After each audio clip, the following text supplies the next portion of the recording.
имало такви работи, меѓутоа треба да еволуираме, не да се не само што да го оправдуваме, и порано беше така. Имало и несоодветни слогани, несоодветни скандирања, кои што мислам денеска се вон секоја. Единствено место тука мислам дека Јован треба да им дадеме кредибилитет на медиумите, мислам дека овој говор никогаш не се прелеа во медиумите. Не, тоа е точно. Дека медиумите во Македонија беа чисти, тоа е едно, и второ исто тоа треба да им го забележиме нашите соседи од Бугарија кога бараат говор на омраза. Чисти се медиумите во Македонија, нема говор на омраза, посебно не кон Бугарија. Обратното не е точно. Не, јас се согласувам дека видите дури на Кабариња се исмеваат македонците, се прават вицови кои сите представници на македонските бугари беа тука и изборуваат во програма уживо за сите проблеми кои што ги имаат. Ова што сега го кажа.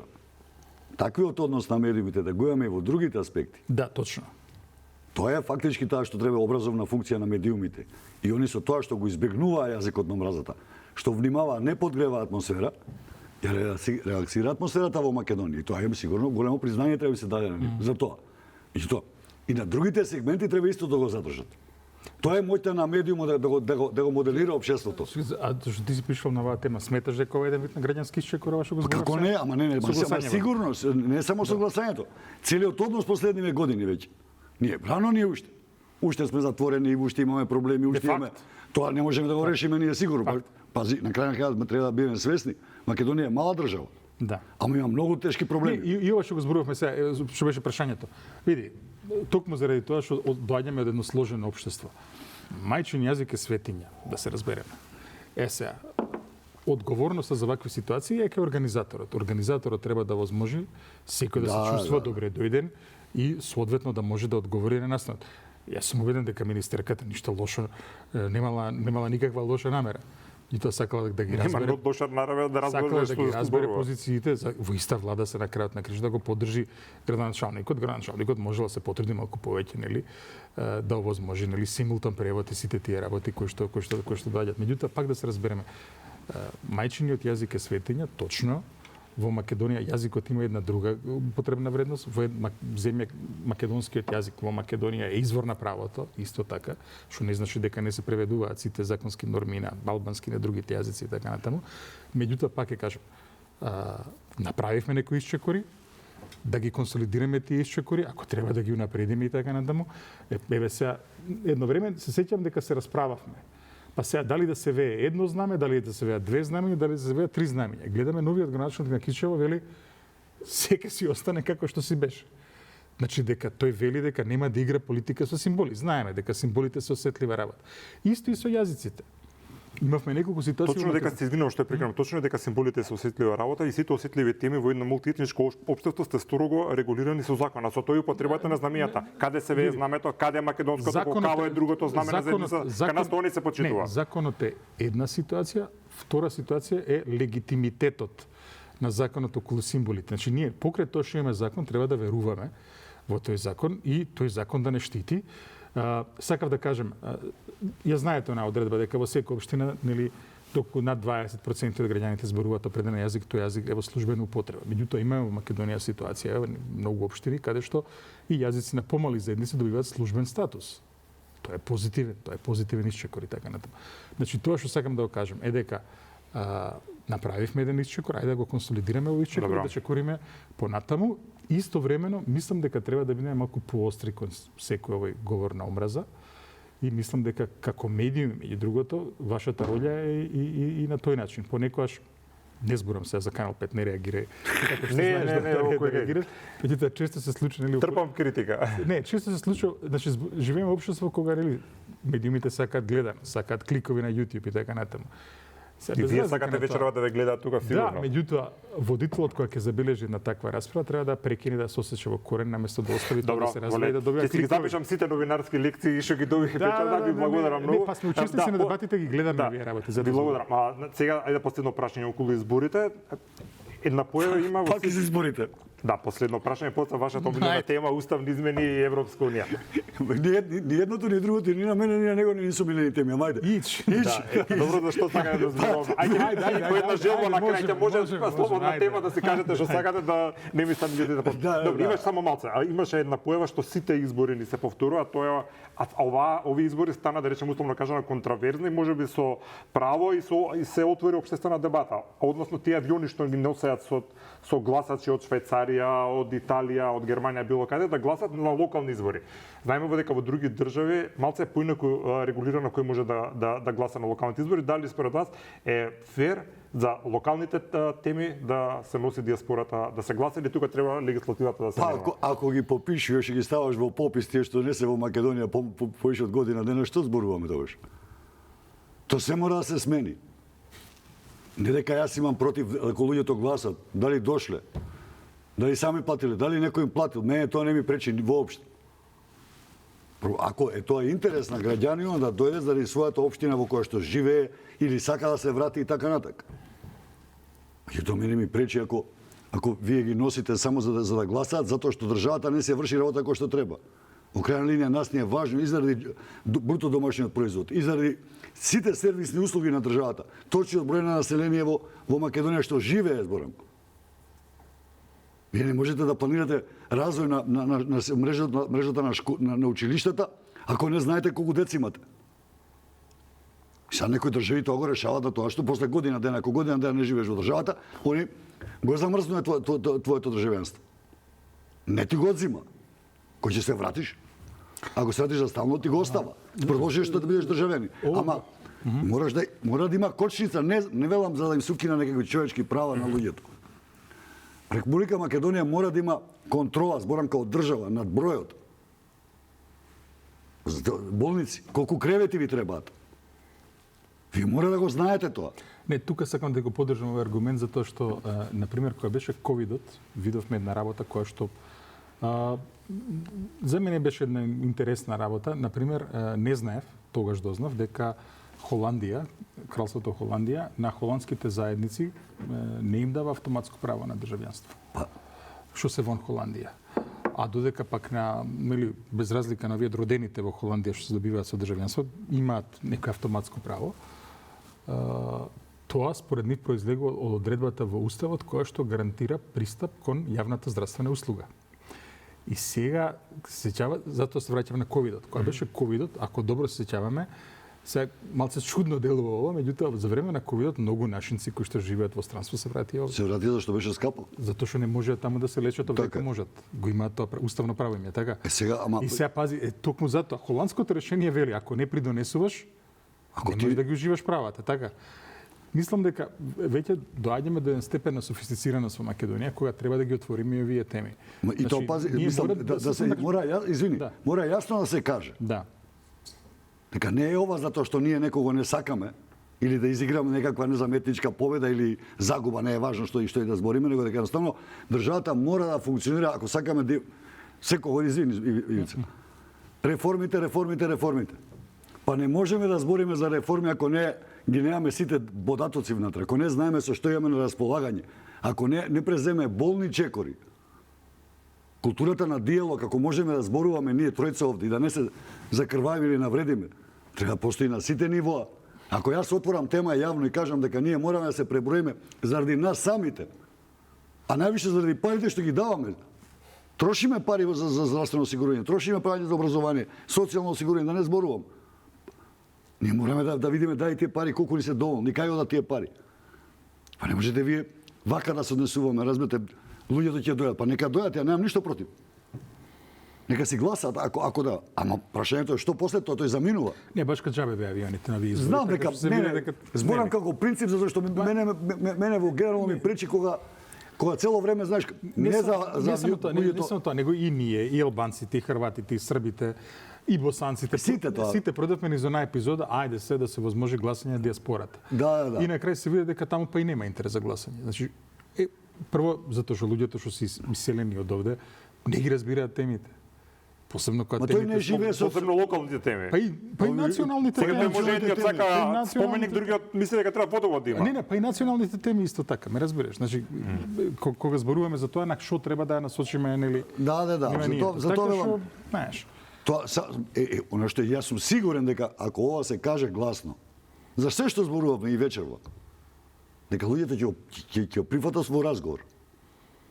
Проблемот е што кај нас се не сум сигурен дали не постои политичка волја за многу прашања или луѓето едноставно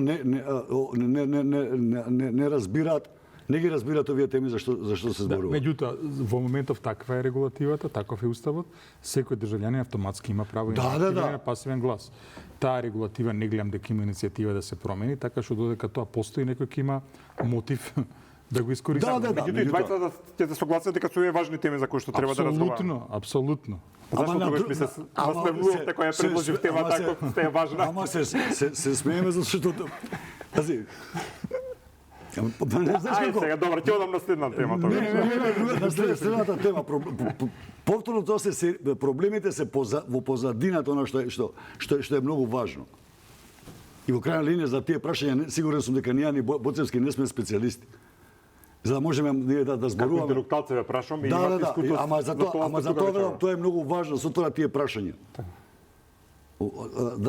Едноставно да научиме во Македонија дека за секое прашање мораме да разговараме со отворено, без никакви задни намери. Кај нас е проблемот што, не знам, зашто не формираш, пример, го дам повторно ѓубрето во Скопје. Не тоа ѓубре више не пукна. Зашто мораше партиите да излетаат да се обвинуваат? Зашто не формира анкетна комисија? Половина членови на Советот, половина надворешни членови, независни членови. Сега може да формира. Може сега да формираат. Излетува политичка партија, една политичка партија, овие го направија тоа намерно, другата готовише. Таму што се вмеша Мислите, политика. анкетна комисија се дознае зошто се случи ова? Па нормално, за све треба, не само зашто се случи ова. Ние имавме само една за онкологија и таа пропадна. А без разлика, ама сепак донесе нов квалитет. Точно. Значи сите се информиравме, меѓу другото и медиумите извадија толку стори благодарение на работата на таа комисија. Точно. Мизрахи, мислам дека со месеци работеше. Па не само тоа, него ги видовме главните протагонисти, можеме да споредуваме, излегува функционери бивши, сегашни. Гледавме кој раководи со тие сектори и така натаму.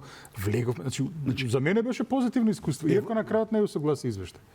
Поентата е дека политичарите главно кои ќе сгрешат негде низ Европа. Тоа е лекција што ја научивме. Кај нас го нема тоа. Добро, А за анкетна комисија, што тоа е задолжително по нивната регулатива, интересно ќе биде штом ќе завршат сега конфликтот во Газа, ќе видите израелското собрание ќе направи анкетна комисија, ќе седнат генералите, ќе седнат разузнавачите и сите и таму ќе биде богами интересно да се следи. Британија 3 години работеше на анкетната комисија, работеше за Ирак, за војната во Ирак. Пазите, ако за такви прашања што се сензитивни, исклучително сензитивни, а ние не можеме да формираме анкетна комисија и да донесе заклучок. Да. Па тоа е суштината на собранието и на советите на општините. Да научиш лекцијата не за да го отцрниш Ивица или мене ме отцрниш. Работата е кај е настаната грешката, што се случило во целата постапка, каде се случила грешката. За да евентуално се препорача промена. Ама тука гледа дека тие анкетни комисии работат за да можат партиите да си вадат пресконференција за да се обвинуваат меѓу себе, не суштински нешто да тоа направат. повторно го зборевме дека образованието и медиумите не се завршат работата. Добро. Најавени ни се големи политички процеси, така ги нареков, по изборите. Пред се, кога станува збор за евроинтеграциите и премиерот, мислам дека еднаш кажа дека околу нова година очекуваат нешто да се случи, некако раздвижување. Вие и двајцата сте од таа фела, да кажам. Какви се вашите... Сега не прозива. Сега пазите што ќе кажете. Кажете ми, имате некакви информации во која насока оди тоа или што би можеле да очекуваме? Информациите и јас и Донев што ги добиваме се од медиумите, значи она што можеме да го гледаме. Од нас што не работиме доволно добро колку што треба. Па колку работите, толку да Толку и знаеме. Толку и знаеме. На крајот на криштата. И добро, јас мислам дека очекуваме сега некое раздвижување нели околу овој процес. Отприлика се црта и тоа што се сака како раздвижување околу процесот, имено да се разбереме и покрај тоа што сега спомнавме, се беше сведено на обвинувања. Вие не сте за Европа, ние сме, па обратно и така натаму. Во Македонија консензусот околу европската интеграција е јасен, никој не отстапува од тој консензус. Консензус за НАТО се разби со една парламентарна партија сегашна, меѓутоа за Европската унија консензусот е јасен и апсолутен. Сега, онаа разлика која што произлегува од јасниот демократски мандат, односно партиите кои што стојат за дона дека Македонија со начинот на кој што е формулиран оној француски предлог фамозен, не може да напредува понатаму заради тоа што барањето од Република Бугарија е работа која што задира во работи во кои што не смее да задира. Добро, ајде сега, кој треба да направи нешто, Бугарија или Европа за ние да се откочиме? И едните и другите. Едните и другите. Сега гледаме дека Македонија е отворена за секој тип на разговор, Македонија е отворена за секој тип на компромис, кој што ќе ги уважи нашите позиции, кој што пази, не се овие позиции толку лесни и едноставни, не се инаете никој во Македонија. Заради спорење на една нација се води онаму војна, веќе која 3,5 години се води војна. Значи, знам дека кај многу кругови во Бугарија ги нервира кога вака зборуваме, меѓутоа треба да ги нервира. Логиката врз основа на кој што главните кругови од Русија, па и претседателот Путин ја спорат украинската нација, иста како логиката како претседателот Радев и круговите од Бугарија спорат македонската нација. И не може никој од овде да излезе и да рече ајде добро ќе одиме процесот. Па добро Европа мисли да не го сваќа тоа на начин кој што вие го... Чекай, остави Европа. Значи граѓаните на Македонија... Не можам да оставам, сакаме тамо да отидеме. Затоа што доаѓаме до една... Граѓаните на Македонија се тие кои што даваат својот глас. Граѓаните на Македонија слушна како еден политичар во Македонија многу возбудено, ентузијастички кажа дека играл со сите нас all in, како на коцка. Што направи? All in изгуби. Дали после таа негова игра Македонија ги почна преговорите со Европската унија? Не. Туку имавме ситуација. Истиот тој Зоран Заев седеше до Ципрас, кога Ципрас кажа: "Хеј, добро е што овој попушти, да не попушташе ќе влезе овие како што сакаат во НАТО." Ципрас го кажа пред него наследен Атина тоа. И сигурно ќе беше така. Со Фински и со Шведска ќе влезевме ние во НАТО, не како што влеговме кога некој политичар играше коцка со иднината и судбината на сите нас. Тогаш македонската јавност беше изложена. Сеќаваме кој се не дојде во Скопје да ветува дека брда и долини мет и млеко. Се случи ли тоа?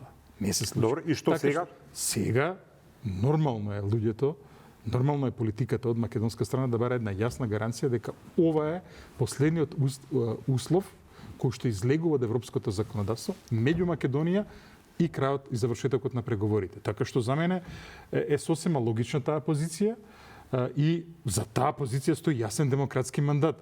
Не може вие да го барате демократскиот мандат и да идете спротивно на таа. Добро, истото прашање. Па ја не знам ни зашто ја отвараме оваа тема. Да бидам навистина искрен. Нито една тема не ви се погоди. Ама не, пазете, едноставно е тоа. Ајде. ВМРО ДПМН излезе на парламентарни избори, рече ние не го менуваме уставот така. Ова се нашите услови за променус. Доби на парламентарни избори. Излезе и знам што е во владината. Излезе и знам. Да. Не, сега зборам добро. Јас не сакам да кажам партиите што излегува со тој став добија 600.000 гласови. Така. Локални избори. Значи година дена таа приказна е повторува сегашната влада. Повторно добија избори. Оваа влада има мандат. Немаме што да збориме ние. Ако го смени тоа, ќе постапи како Заев. Ќе ни излаже. И она не смее ни да помисли да го смени ставот во однос на ова прашање. Зашто она доби мандат од граѓаните на Македонија да се држи на тој став. Ако сме заглавени, тоа е наша желба, не е желба на Мицковски. И ја не го сваќам ова цело време, гледам по медиумите се бутка темата, заглавени сме во ова, заглавени сме на. Па тоа сме одлучили да го направиме ние. Значи нас нити сме малумни као граѓани ни ништо. Слушаме што збореше кој беше тогаш на шеф на СДС, Ковачевски, кој беше? Да. Слушаме што збори, он слушаме што збори Мицковски, слушаме што зборат другите. Ние си ги дававме своите гласови. Како ќе го изведе? Со кој потези ќе го решава прашањето, зашто јас сум убеден дека сите сакаме ние да бидеме во Европска унија. Ама во крајна линија, пазете, и овој притисок сега што го правиме, ние не поставаме прашање дали Европска унија не сака. Па на тие од Брисел, ако им веруваме што зборуваат, а ние тоа е стварно наивни. Ти им се заклучува. Комисијата во Брисел е бирократска работа. шефовите на држави влади одлучиле ќе го работиме ова, они го повторуваат, они немаат мандат да водат политика. Ние не можеме да очекуваме од фон дер Лајен да ни каже нешто друго. Не може да очекуваме од германскиот канцелар, од францускиот премиер председател да ни каже нешто друго. Што ќе ни кажат во Брисел? Тоа што е утврдено во заклучоци, таа политика која ни мора да спроведуваат. Кој ќе дојде во Скопје, што сака да ви каже? Сменете го уставот. И не нешто туку не се спаѓаме. Па извинете, само ние мислам.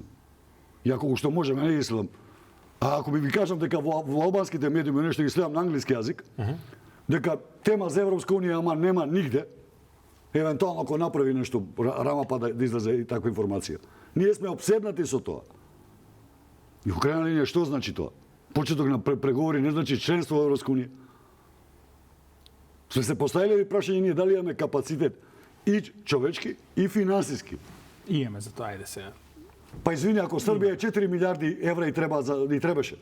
Сега не знам колку за зелената агенда да ја спроведе. Колку и нас ни треба пари? Не е така. Не е така. Ниту имаш човечки ресурси доволно, ниту имаш доволно пари за да можеш да ги спроведеш во брз рок. Ти можеш да ги влечеш полека да идеш. За 2030 година зборуваме. Нема, значи сите што влегува во Европска унија посткомунистичка земја нема ништо. Меѓутоа, самото членство на крајот на кризата може да направи не, јас се согласувам со тебе. Меѓутоа, тоа сакам да кажам. Членството ќе ни даде забрзување, не е преговорите. Критериумите на Европска унија, не зборам за тие копенхашки и така натака. Европска унија се менува, ти мора да стасаш. Апсолутно. Као што влегле Бугарија и Романија, биле едни критериуми. Сега ти вика затвори го јагленот, изфрли го јагленот. Па ние ако го изфрлиме јагленот останува без струја. А комисијата во Брисел, бидејќи тоа ја работи, ќе напише Македонија не ги почитува правилата. До 2050 година да воведеме коли на батерии само, електрични автомобили. Каде можеме? Добро, во Бразил тргнаа малку се поразводната агенда се. Да, не се, ама сакам да кажам, ја не сум песимист. Да. Ама прашањето е дека тоа треба да се направи сериозно. Да. Не види, значи заклучокот буквално од претходници веќе влегува во унијата е дека членството е тоа што го прави економскиот раст, членството е тоа што ја прави и големата реформа. Значи не ги запоставам, точно е значат и оние фондови кои ќе ни станат дојдат на располагање. Не, значи и тоа. Меѓутоа далеко поголемо значење има самото членство. Бугарија 6 пати од која примена во членство овако го има зголемено бруто домашен производ за 6 пати. Не заради тоа што види, не заради тоа што некој камшикар стои таму што не воспитува, туку заради шансите што ги дава единствениот пазар. Тоа е неспорно. Спомна Уким. Уким пропадна кога стана единствен. Кога беше утрка со Љубљана, Загреб, Белград личеше на нешто. Сега кога ќе биде повторно утрка со цела Европа, ќе биде пак друга ситуација. Уким. Нема шанси више никако. Ај сега. Сега како централен универзитет. Многу е просто. Уким пропадна зашто отвориме приватни универзитети. Не, туку заради тоа што не е точно. Сега. Уким пропадна. Кога почна падот? Падот почна по распадот на Југославија. Не, можеме да настапуваме, сега да не зборуваме тоа. Никој не ни бранеше нас да одиме во да се такмичиме со Да, ама не го правевме тоа. Се искрени. Ама не го правевме, па искрени сме и не го правевме затоа што од приватните универзитети. Ама 10-15 години подоцна се отворија. Што правевме тие 10-15 години? Од 90 до 2005 додека не ги отвориме приватните. Што правевме? Имавме попаметни работи, да ги укинеме асистентите. Имавме попаметни работи, да го уништиме до крај образованието ние. Не бе така залудно потрошено времето. Не може. Да се феудализира универзитетот. Не требаше зашто. Беше потребен само еден чекор. И тоа 100 пати беше кажано на сите влади. Еден чекор беше потребен. Врзете го Уким со странски универзитет. Со двојна диплома. Ама тука. Предавање до трета година, со трета година. Четврта година не кида таму ако сака да добијат целосна. 3 години да студираат во Македонија. По нивни курикулуми. Никој не сакаше. Ја мислам конкуренцијата дека ќе го врати повторно затоа што ама немаш човечки ресурси више Боцевски. Ама тука се во Уким се човековите ресурси. Немаш да не се некој безвеза универзитет таму што е штампара. Во Уким се што. Додека така на Уким не се спои со друг универзитет од странство. Да се воспостават тие стандарди. Не зборам од која држава да е. Сакале, не ќе ли ги воспостават што влеземе во Не можеме и се у Еразмус и сега бе, не сакам. Ете, и тоа е тоа. Не е тоа. Тука Грција не е будала, 4-5 универзитета са ги отвори приватни, европски. Не можеш Добро, тој ама нако. кај Подистрин е најдобар. Државниот. Ама државниот ама сака да го надмине и тоа. Ама не може со овие се. Кај Па ќе си ги донесе, ќе си ги донесе другите. Добро, не мислам дека традиција не може да се пресади. Ама да, бидејќи Ја имавте- пресадиш, Да. ја носиш тука. како ќе ја донесеш така? Се традиција си увезол и се Добро, 200 бидејќи години имавте- одма ги имавте- нешто. Како така? Не. Бидејќи имавте замерки за продолжиме. темите во остав за образование, ви се погоди двајцата, мислам дека Фирвешев и се шегата на страна многу важна тема е Ќе продолжиме. образованието. Ќе продолжиме. Ако не е најважна, споменавме европски интеграции, направивме мини анализа на партиите, не ги споменавме СДСМ, имам уште две прашања за секого по едно. По која логика СДСМ ја предложи во предизборието декларацијата за црвените линии на тема во која што изгуби многу гласови? Која им беше идејата според вас? И што државата има од тоа? Што ќе анализираме таму? Однесувањето на политичките партии, Ама ставањето на приоритет на ти темите кои се за државата. гледате дека таму немаат појма што прават внатре. Жално и срамота е оно што го кажам. Тие немаат појма што прават. Како они ќе излезе пред избори, пред локални избори со некаква резолуција црвени линии? На кого ќе му го наметне? Па, ја не знам дали има таму некој што сериозно, навистина сериозно седи и размислува што се прави. Ја не верувам, зашто што да анализираме кај СДС? Таму ше не се знае никој пие, никој јаде. И кој плаќа уште помалку се знаеме. Ботевска? На иста оваа тема. Апсолутно да. Видите, денеска видовме во живо едно уметничко дело Масло на платно, јатрви на плот, односно како се расправаат еден поранешен председател и еден поранешен кандидат за председател, што го спушта нивото под секој ниво. Жалосно затоа што едниот ми е многу добар познаник, го почитам, другиот ми друг професор. Меѓутоа жалосно е се сведе на оваа дебатата и пази и ова е уште една работа од локалните избори што не ја анализиравме и претходно.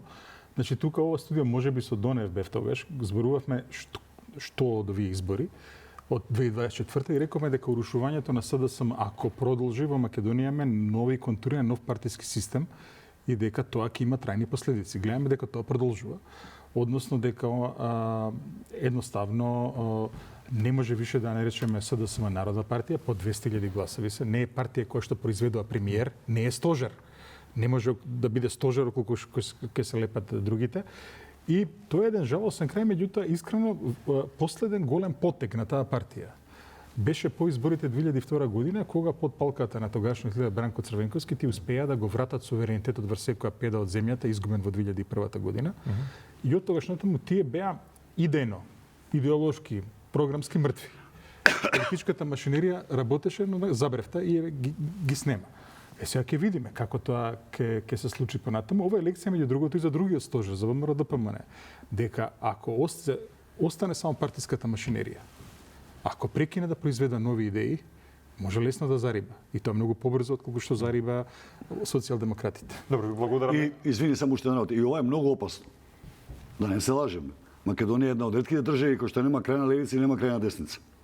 Ако не збориме левица.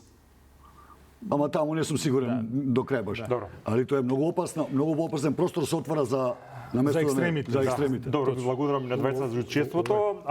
Ова е тема. Кога сте посебно кога има еден дипломат нема многу забелешки за темите, али вака двајцата кога сте на едно место сте многу пребирливи, меѓутоа мислам дека опфативме многу теми.